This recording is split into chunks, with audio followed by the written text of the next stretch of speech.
Steve Newport's Alzheimer's disease has slowed considerably. Some of his symptoms even reversed, thanks to an unlikely treatment prescribed by his wife, Dr. Mary Newport, a physician who runs a neonatology ward at a Tampa, Florida hospital. She became determined to help her husband after he failed the so-called Alzheimer's clock test. He drew a few little circles and several numbers just in a very random pattern, didn't really look anything like a clock.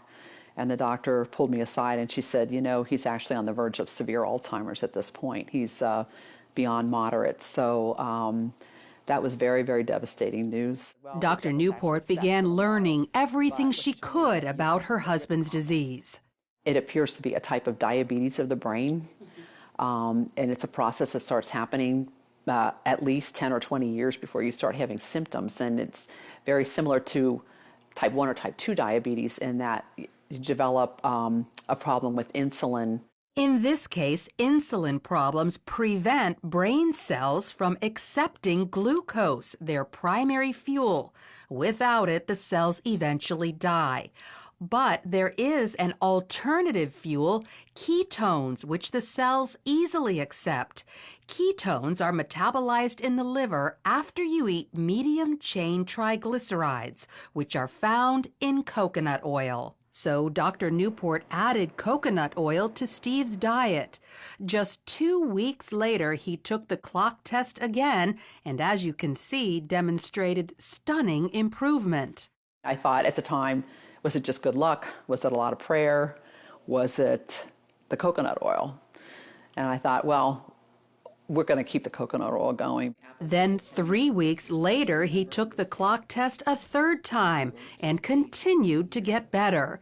And it wasn't just intellectually, he also improved emotionally and physically. He was not able to run, he was able to run again. He couldn't read for about 1.5 years. But after somewhere around 2 or 3 months, he was able to read. Instead of being very sluggish, not talking very much in the morning, he would come out, you know, with energy and talkative and joking, and he could find his water and his utensils. Dr. Newport documented Steve's success in a book called Alzheimer's Disease, What If There Was a Cure? She received this stack of thank you letters from other people whose loved ones' Alzheimer's was helped after they followed Steve's diet. And while coconut oil is encouraging, there's actually something much more powerful.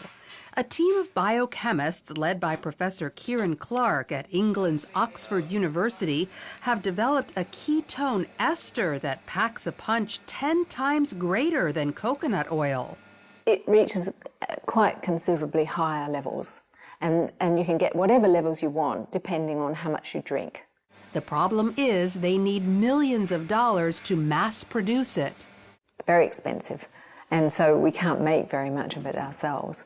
And what we would like is funding so that we could actually scale up and make it. But of course, there's no real profit in manufacturing stuff like that.